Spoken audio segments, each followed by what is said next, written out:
What's the feeling like for a fighter to be on pay-per-view? Is it a big deal, or is it just like, oh, just another fight? Well, it's the biggest stage that you can fight on, and obviously, aside from the pressure, just the fact of knowing that you're basically carrying the sport of boxing on your back is it's not just like any other fight. I mean, you can fight on HBO, you can fight on Showtime, you can fight on ESPN, but there's something about pay-per-view that makes you want to deliver, makes you want to fight harder, makes you want to train harder. You're that much more motivated to deliver to your fan. You still get the butterflies. You're about a week and a half out. Do you get the butterflies even though you're not in there? I actually do. It's quite interesting because I'm sitting down ringside, and part of me tells me, okay, let's focus on everything. Hopefully everything turns out okay. Hopefully the signal doesn't go off. How many tickets did we sell? But then I stop and think, wow, I look at these fighters and say, I can take them on. If I train myself for a few weeks, I can take them on. So it's to me, I mean, it's just the best of both worlds. I can get to promote, the biggest boxing events in the sport that I dearly love and that I miss every single day. Right. Now, at this point, obviously, Canelo is in his prime. He's got a few more years in these pay-per-view events. Do you have to start looking at the roster and saying, okay, who's the next Canelo? Because there's a big push, obviously, with the Hispanic community. Can you do this with an Irish kid from Idaho? Or does it have to be a Hispanic kid that takes us to the next level? No, we actually are seeing some sort of a shift in the way the consumer is watching boxing and supporting boxing. It's not just the Hispanic fighter or the Mexican fighter or in some cases the Irish fighter who we promote. But the consumer wants to see great fights. That's all they want to see. It doesn't matter where you're from, who you are, and obviously a sport like the UFC has proved that over and over. There's no nationality when it comes to being inside the octagon or being inside the ring. People want to see great fights, and that's it. So it's quite interesting how we're signing new fighters, fresh talent. We are finding ourselves in a quite unique place when signing these young talents that are not only of Hispanic descent or Mexican descent, but we're signing a lot of kids who are from the Midwest, kids from the East Coast, so we can deliver the best product possible. Get the East Coast, Oscar. Right, exactly.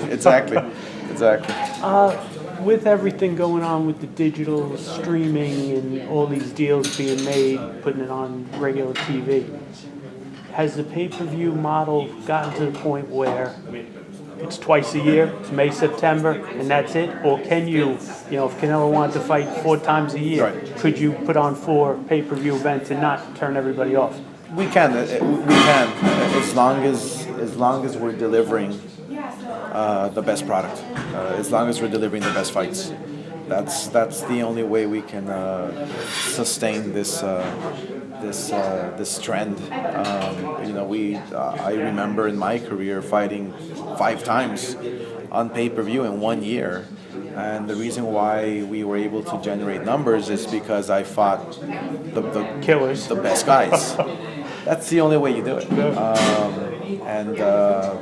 We're fortunate enough that Canelo is a fighter who is on that same train. He wants to fight the best guys. We're actually looking at possibly fighting in December once again in Las Vegas or here at the Garden.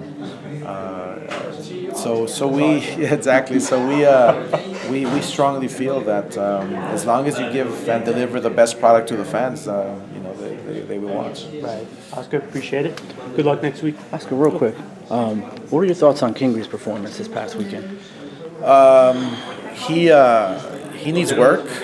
I believe he did a lot of great things. I think he can still go back to the drawing board. Obviously, he's young, and keep working on his craft. I mean, there's no doubt that he is a very, very talented fighter. I mean, there's no doubt at all.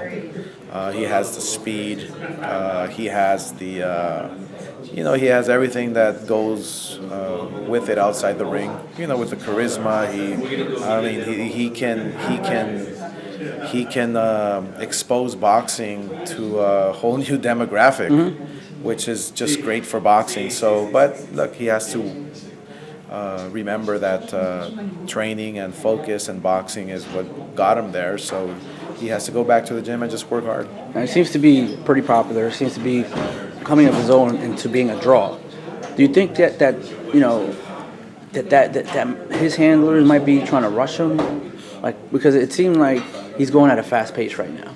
I mean, the guy he fought nearly beat Machado. So, that's Right. to me, that's still impressive. A lot of people say that he didn't look good, but, he almost beat Machado. Machado's Exactly. a world champion. Exactly. No, look, being his promoter, I know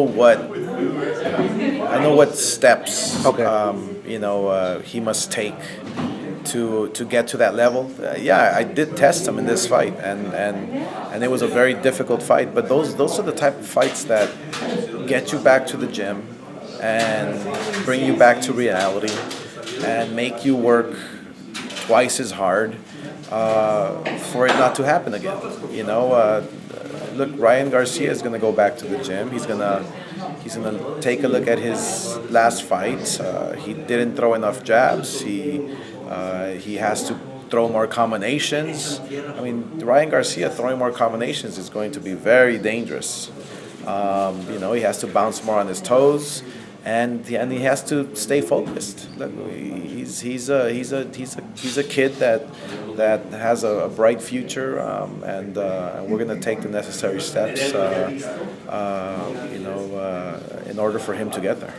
How has the landscape changed this year for you guys, being that Eddie Hearn's here with DAZN, Bob Arum went with ESPN, Showtime and PBC and Fox Sports are now pretty much a thing. How's the landscape changed for you and Golden Boy with all that being said? It's obviously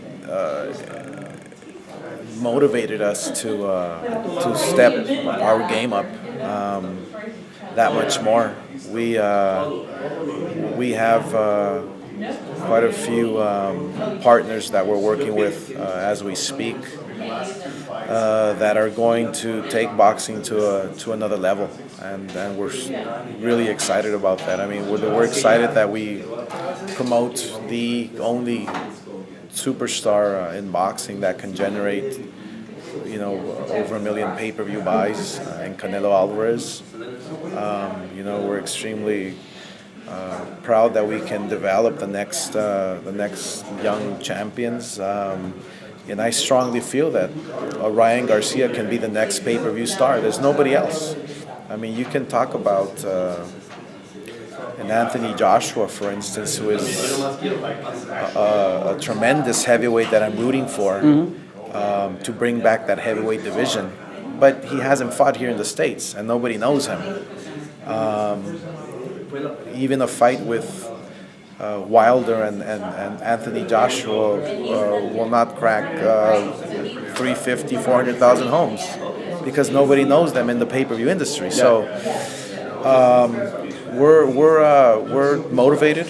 We're going to continue to develop the next young champions. Look for the next pay-per-view stars. With DAZN, I strongly feel it's a great push for boxing. The more boxing we can have on TV, as long as we have great matchups, as long as we can see great quality fights, That's all that matters. Do you think with the separation now that it might be harder? I know it might not be for you because you've proven this year to make fights with anyone. Yeah, no, You know, exactly. No, and that's the key. Look, we made fights with Top Rank, and we're willing to put our guys in with anybody at PBC, and the key to sustaining boxing at its highest level and attracting new fans and growing the sport is to make sure that we work with other promoters and drop our egos. That's basically it. It doesn't take a rocket scientist to put together a great fight. It's just a matter of working together and delivering the best product to the fan. Thank you.